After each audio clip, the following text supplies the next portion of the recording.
Hello बच्चों, रश्मि वर्ष में एक बार फिर आप सभी का स्वागत है। आज हम लोग कक्षा 8 संस्कृत विषय का दीपकम भाग 3 पाठ 7 जिसका नाम है मंजुल मंजूषा सुंदर सुर भाषा, इस पाठ का हिंदी अनुवाद पढ़ने वाले हैं। पाठ 6 तक की हिंदी अनुवाद और उसका अभ्यास कार्य मैंने पिछले वीडियो में बना रखा है। अगर आपको वह देखना है तो मैं उसकी प्लेलिस्ट अपने डिस्क्रिप्शन बॉक्स में दे दूंगी, आप वहां से देख सकते हैं। चलिए हम लोग अपने पाठ की शुरुआत करते हैं। और पाठ शुरू करने से पहले अगर अब तक आपने मेरे चैनल को सब्सक्राइब नहीं किया है तो प्लीज़ मेरे चैनल को सब्सक्राइब कर दें और वीडियो को लाइक कर दें। सप्तमा पाठ मंजुल मंजूषा सुंदर सुरभाषा। मंजुल मंजूषा जिसका अर्थ है मनोहर पेटिका, पेटिका यानी कि खजाना, मन को हरने वाला खजाना। और सुंदर सुरभाषा, सुंदर सुरभाषा का अर्थ हुआ सुंदर देव भाषा, सुंदर सुर मतलब देव, सुंदर देव भाषा। यहाँ बात हो रही है संस्कृत भाषा की। संस्कृत भाषा को सुंदर देव भाषा बोला जाता है। यह ऐसी भाषा है जो मन को हर लेने वाली होती है। इसलिए इस पाठ में हम लोग पढ़ने वाले हैं किस प्रकार से संस्कृत भाषा मन को हर लेने वाली होती है। चलिए पाठ की शुरुआत करते हैं। पाठ की शुरुआत दो बच्चियों के संवाद से होती है, जिसमें पहली बच्ची बोलती है, भगिनी अद्य श्रावणी पूर्णिमा अस्ति। बहन, आज श्रावणी पूर्णिमा है, श्रावण की पूर्णिमा है। वदतु एतस्याम किम वैशिष्ट्यम, बताओ इसकी क्या विशेषता है। तो उसके जवाब में दूसरी बच्ची बोलती है, अहम जानामि अद्य संस्कृत दिवस अस्ति, मैं जानती हूँ आज संस्कृत दिवस है। वयम एतम आ सप्ताहम आचरामः, वयम हम लोग एतम इसका आ सप्ताहम पूरे सप्ताह आचरामः आचरण करते हैं। वह बच्ची जवाब देती है कि आज संस्कृत दिवस है और हम लोग इसका पूरे सप्ताह आचरण करते हैं। पुनः पहली बच्ची बोलती है, सत्यम, सही कहा, किं भवत्याः विद्यालये संस्कृत दिवसम अधिकृत्य केषांचन विशिष्ट कार्यक्रमाणां योजनां कृता।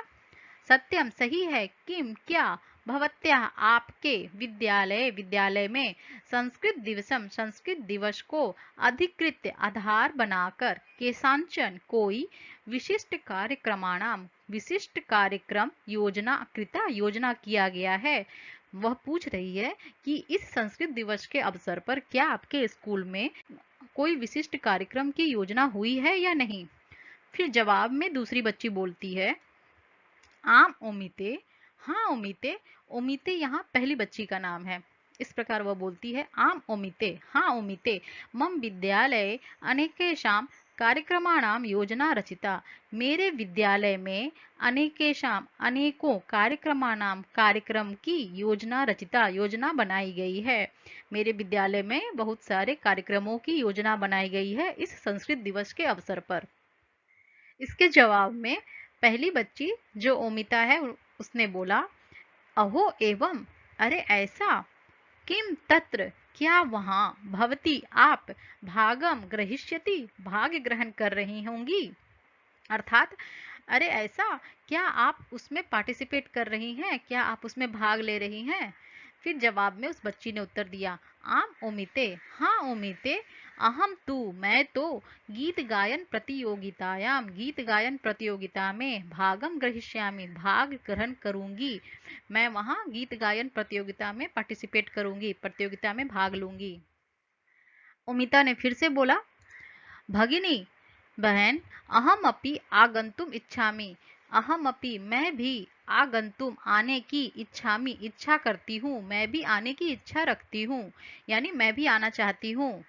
फिर रिप्लाई में दूसरी छात्रा ने उत्तर दिया, अवश्यम, अवश्य ही, अहम भवत्याः कृते अधुना एव निमंत्रण पत्रम यच्छामि, अहम मैं, भवत्याः आपके लिए, कृते आपके लिए, अधुना अब, एव ही अब ही, निमंत्रण पत्रम निमंत्रण पत्र को, यच्छामि देती हूँ, अर्थात मैं आपके लिए अभी ही निमंत्रण पत्र देती हूँ। तत्पश्चात ओमिता ने फिर से बोला, भगिनी, बहन, तत्र भवती किम गीतम गायस्यति, तत्र वहाँ, भवती आप, किम क्या, गीतम गायस्यति गाना गाने वाली हैं, आप वहाँ कौन से गाना गाने वाली हैं, कृपया माम अपि श्राव्यतु, कृपया मुझे भी सुनाओ। उत्तर में छात्रा ने बोला, अस्तु अहम गायामि, भवती अनुगायतु। ठीक है, मैं गाती हूँ और आप पीछे से गाओ, उसका अनुसरण करो, यानी आप भी पीछे से गाओ। फिर वह अपने गीत का गायन एक श्लोक के माध्यम से करती है, जिसमें वह संस्कृत की महिमा को बताई है। तो श्लोक इस प्रकार है, मुनिवर विकसित कविवर विलसित मंजुल मंजुषा सुंदर सुरभाषा, अयि मातस्तव पोषण क्षमता मम वचनातीता सुंदर सुरभाषा। इसका पद विच्छेद इस प्रकार हो जाएगा, जिसमें सभी पदों को अलग अलग कर लिखा गया है। इसे अब आप आसानी से बना सकते हैं। मैं अन्वय की ओर चलती हूँ। त्वं मुनिवर विकसित कविवर विलसित मंजुल मंजुषा सुंदर सुरभाषा असि। संस्कृत की महिमा को बताते हुए बोला जा रहा है यहाँ त्वम, तुम, यहाँ त्वम संस्कृत के लिए प्रयोग हो रहा है। तुम मुनियों द्वारा विकसित और कवियों के द्वारा कविवर विलसित, कवियों के द्वारा आनंद देने वाली यह सुंदर मनोहर पेटिका हो, सुंदर संस्कृत भाषा हो, सुंदर देव भाषा हो, सुंदर संस्कृत भाषा हो। अयि माता, हे माता, तब पोषण क्षमता मम वचनातीता अस्ति। तुम्हारी पोषण क्षमता मेरे वचनों से परे है, अर्थात मैं उसका वर्णन नहीं कर सकता हूँ। तुम्हारी पोषण क्षमता इस प्रकार की है। इसका भावार्थ हो जाता है, संस्कृत भाषा अति सुंदर भाषा देव भाषा रूपेण च परिचिता अस्ति। संस्कृत भाषा अत्यंत ही सुंदर भाषा और देव भाषा के रूप में परिचित है। मुनियः अस्याः संस्कृत भाषायाः विकासं कृतवन्तः। मुनियः, मुनियों ने, अस्याः इसका, संस्कृत भाषायाः संस्कृत भाषा का, विकासं कृतवन्तः विकास किया है। मुनियों ने संस्कृत भाषा का विकास किया है। एषा भाषा भूयिष्ठानां भारतीय भाषाणां तथा विश्वस्य बहुनां भाषाणां च जननी भाषा, स्रोतो भाषा, गुरु भाषा, पूरक भाषा व अस्ति। अर्थात ऐसा भाषा, यह भाषा भूयिष्ठानाम मतलब अधिकांशतः, अधिकतर, भारतीय भाषा नाम भारतीय भाषाओं के, तथा विश्वस्य बहुनाम भाषा नाम च और विश्व के बहुत भाषाओं के जननी भाषा, जननी भाषा यानी स्रोत भाषा है। गुरु भाषा, पूरक भाषा व अस्ति, और गुरु भाषा या पूरक भाषा भी है। जननी भाषा जिसे स्रोत भाषा बोला जाता है। स्रोत भाषा किसे बोलते हैं? जिससे किसी चीज का उद्गम हुआ है। जिस भाषा से किसी दूसरे भाषा का उद्गम होता है तो उसे जननी भाषा बोलते हैं या स्रोत भाषा बोलते हैं। और संस्कृत से बहुत से भाषाओं का विकास हुआ है, इस वजह से उसे जननी भाषा बोला जाता है। साथ ही साथ इसे गुरु भाषा भी बोला जाता है। गुरु भाषा को पूरक भाषा बोलते हैं। और पूरक भाषा का अर्थ हुआ कि उस भाषा से किसी दूसरे भाषा को अलग ना किया जा सके। हमारे देश में या विश्व में भी बहुत से ऐसे भाषाएं हैं जहां संस्कृत भाषा का प्रयोग होता है। उस संस्कृत भाषा से अलग हटके वो शब्द का, उस भाषा का प्रयोग नहीं हो सकता है, इसलिए उसे पूरक भाषा भी बोला जाता है। यानी कि इससे भाषाओं का भी विकास हुआ है, साथ ही साथ यह दूसरों के साथ जुड़कर बनाई गई भाषा भी है, जिसे अलग नहीं किया जा सकता है। अतः यह भाषा अधिकतर भारतीय भाषाओं के और विश्व के बहुत से भाषाओं की जननी भाषा या गुरु भाषा भी है। बहवः कवयः काव्य रचनया अस्याः सौंदर्यं वर्धितवन्तः। बहुत से कवियों ने काव्य रचना से अस्याः इसकी सौंदर्यं वर्धितवन्तः सौंदर्य को बढ़ाया है, इसकी सुंदरता को बढ़ाया है। कोमल पदावल्या परिपूर्ण ऐसा ज्ञान पेटिका अस्ति। कोमल पदावलियों से परिपूर्ण ऐसा यह ज्ञान पेटिका है। कोमल पदावलियों से परिपूर्ण यह ज्ञान पेटिका है। संस्कृत भाषा स्व पदावली भी अन्य भाषा ज्ञानम विज्ञानम च परिपोषयति। संस्कृत भाषा स्व अपनी पदावली भी अपनी पदावलियों से अन्य भाषा अन्य भाषाओं के ज्ञानम ज्ञान को, विज्ञानम च और विज्ञान को भी परिपोषित करती है। मतलब यह भाषा अपनी पदावलियों से अन्य भाषा के ज्ञान और विज्ञान का पोषण करती है। संस्कृत भाषा या गौरवम वर्णनातीतम अस्ति। संस्कृत भाषा का गौरव वर्णन से परे है।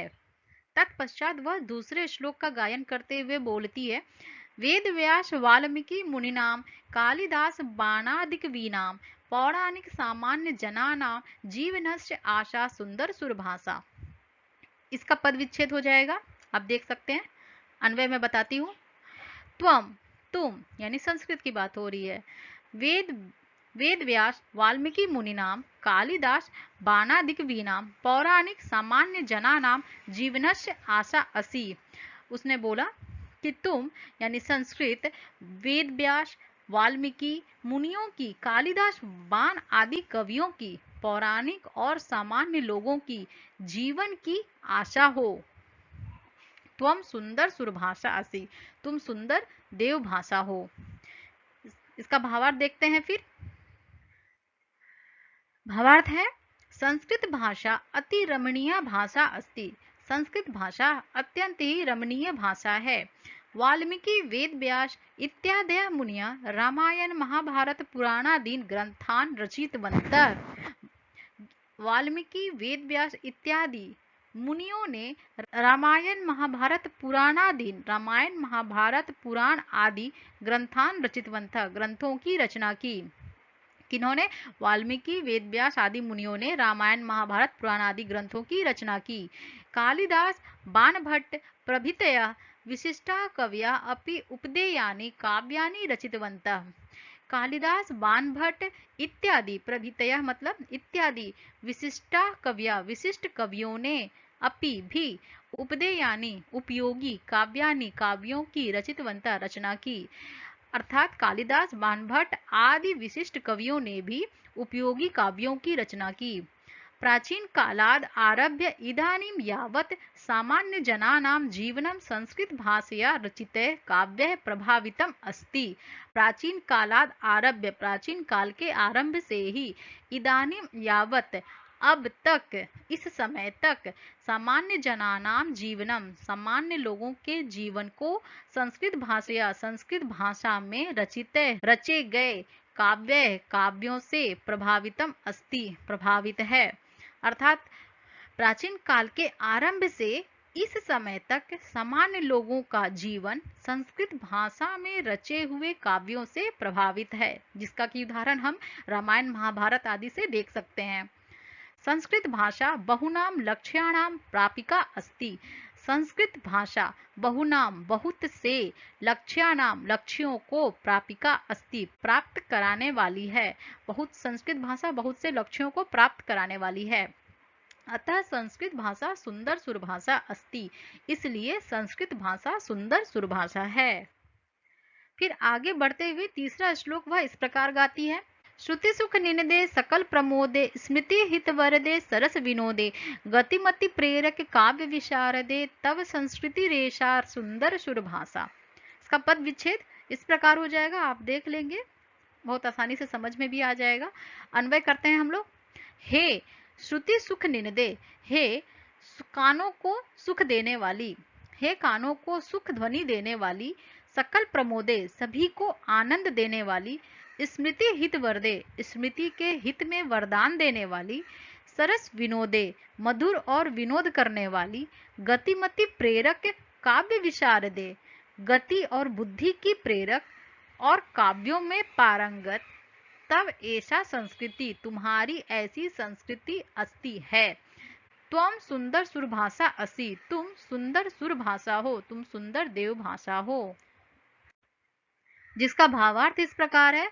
वस्तुतः रमणीय देवत्व विधायिनी संस्कृत भाषा संस्कृते जननी सदृशी अस्ति। वस्तुतः रमणीय देवत्व को धारण करने वाली संस्कृत भाषा संस्कृते जननी सदृशी अस्ति, संस्कृति की माता के समान है। संस्कृते मतलब संस्कृति की जननी माता सदृशी समान अस्ति है। वास्तव में रमणीय देवत्व को धारण करने वाली संस्कृत भाषा संस्कृति की माता के समान है। संस्कृत भाषा या ध्वनि श्रवणेन सुखम वर्धते, सर्वे जनाः आनंदिताः भवन्ति। संस्कृत भाषा की ध्वनि सुनने से, ध्वनि श्रवणेन ध्वनि सुनने से सुखम वर्धते सुख बढ़ता है। सर्वे जनाः सभी लोग आनंदिताः भवन्ति आनंदित होते हैं। संस्कृत भाषा वर रूपेण संस्कार जन्यम ज्ञानम प्रयच्छति, वरदान के रूप में संस्कार को जन्म देने वाली ज्ञान को देती है। सरसम विनोद भावम च प्रकाशयति, मधुर और आनंद के भाव को प्रकाशित भी करती है। यह क्या करती है? संस्कृत भाषा वरदान के रूप में जो संस्कार होती है उसको जन्म देती है और मधुर और आनंद भाव को प्रकाशित करती है। मानव जीवने उत्तमाम गतिम बुद्धिम च प्रदाति, मानव जीवन में उत्तमाम गतिम उत्तम गति, बुद्धिम च और बुद्धि को प्रदान करती है, प्रदान करती है। मानव जीवन में उत्तम गति और बुद्धि को प्रदान करती है। काव्य शास्त्र परिपूर्णा संस्कृत भाषा अस्माकं संस्कृतिम रक्षति प्रसारयति च। काव्य शास्त्र से परिपूर्ण संस्कृत भाषा हमारी, अस्माकम हमारी, संस्कृतम रक्षति संस्कृति की रक्षा करती है, प्रसारयति च और प्रसार भी करती है। यह तो संस्कृत भाषा है जो सभी चीजों से परिपूर्ण है, काव्य शास्त्र से परिपूर्ण है। यह हमारी की संस्कृति की रक्षा भी करती है और उसका प्रसार भी करती है। इसी प्रकार गायन करते हुए वह दूसरा श्लोक गाती है। नवरस रुचिरालंकृति धारा वेद विषय वेदांत विचारा, वैद्य व्योम शास्त्रादि विहारा, विजयते धरायाम सुंदर सुरभाषा। पद विच्छेद आप लोग देख लीजिए, मैंने यहाँ लिख दिया है। अन्वय देखते हैं हम लोग। नवरस रुचिरा अलंकृता धारा, वेद विषय वेदांत विचारा, वैद्य व्योम शास्त्र आदि विहारा, धरायाम सुंदर सुरभाषा विजयते। अर्थात नवरस रुचिरा, नवरस से रुचिकर, अलंकृत धारा, अलंकारों को धारण करने वाली, वेद विषय वेदांत विचारा, वेद के विषयों और वेदांत का विचार करने वाली, वैद्य व्योम शास्त्र आदि विहारा, वैद्य शास्त्र और व्योम शास्त्र के साथ विहार करने वाली, धरायाम सुंदर सुरभाषा विजयते, तुम विजयी होती हो इस धरती पर, तुम सुंदर सुरभाषा हो, सुंदर देव भाषा हो। इसका भावार्थ इस प्रकार है। संस्कृत काव्य शास्त्रेषु श्रृंगार, हास्य, करुण, रौद्र, वीर, भयानक, बीभत्स, अद्भुत, शांत प्रभृतय नव संख्या का रुचिरा रसा संति। अर्थात संस्कृत काव्य शास्त्रों में श्रृंगार, हास्य, करुण, रौद्र, वीर, भयानक, विभत्स, अद्भुत, शांत इत्यादि नव संख्या के रुचिरा रसा संति, रुचिकर रस हैं। यहाँ संस्कृत काव्य शास्त्र के नव रस को बताया गया है। वह नव रस कौन से हैं? श्रृंगार, हास्य, करुण, रौद्र, वीर, भयानक, विभत्स, अद्भुत, शांत इत्यादि। इस प्रकार से यह 9 रस को बताया गया है। शब्दार्थ पूर्ण विविधा अलंकारा शोभन्ते, शब्दार्थ से परिपूर्ण विविधा विभिन्न प्रकार के अलंकारा शोभन्ते, अलंकार इसमें शोभते हैं, शोभित होते हैं। मतलब संस्कृत भाषा में शब्दार्थ से पूर्ण विभिन्न प्रकार के अलंकार शोभित होते हैं। वेद, उपनिषद, वेदांत, पुराणादीनाम विचारा जनान अभिप्रेरयन्ति। इसका अर्थ हुआ वेद, उपनिषद, वेदांत, पुराण आदि के विचार जनान लोगों को अभिप्रेरित करते हैं। चिकित्सा विज्ञान, खगोल शास्त्रादि भी सह संस्कृत भाषा पृथिव्याम विहरति। चिकित्सा विज्ञान, खगोल शास्त्र इत्यादि के साथ संस्कृत भाषा पृथिव्याम विहरति, पृथ्वी पर विहार करती है। चिकित्सा शास्त्र और खगोल शास्त्र आदि के साथ यह धरती पर विचरण करती है। एवं संस्कृत भाषा सर्वत्र विजयते, एवं इस प्रकार यह संस्कृत भाषा सर्वत्र विजयते, सभी जगह विजयी होती है। इस प्रकार से ओमिता ने श्लोकों का गायन करते हुए संस्कृत की महिमा को बताया है। इस प्रकार से इस पाठ का हिंदी अनुवाद हमारा यहाँ समाप्त हो जाता है। ये पाठ से जुड़े हुए कठिन शब्दार्थ हैं। आप जिसे अच्छे से याद कर लेंगे तो आपको पाठ को समझने में और याद करने में आसानी होगी। इन कठिन शब्दार्थ के अतिरिक्त भी अगर कोई शब्द है जिसके अर्थ में आपको कठिनाई हो रही है, आप मुझे कमेंट करें, मैं उसका अर्थ आपको समझा दूंगी। पाठ के अंत में यह 2 सवाल जिसका जवाब आप मुझे कमेंट में देंगे। पहला सवाल है, संस्कृत काव्य शास्त्रों में 9 रस कौन से हैं? मैंने उन 9 रसों का नाम बोला है, आप उन 9 रसों का नाम मुझे कमेंट बॉक्स में लिख कर दें। और दूसरा सवाल है, कौन सी भाषा को पूरक भाषा बोला जाता है? पूरक शब्द का प्रयोग क्यों होता है, इसे मैंने अच्छे से समझाया है। आप वहां से समझकर बता सकते हैं कि कौन सी भाषा को पूरक भाषा बोला जाता है। यहाँ मैं अपने पाठ को समाप्त करती हूँ। पाठ के अभ्यास कार्य के लिए मिलते हैं अपने दूसरे वीडियो में। तब तक के लिए थैंक यू।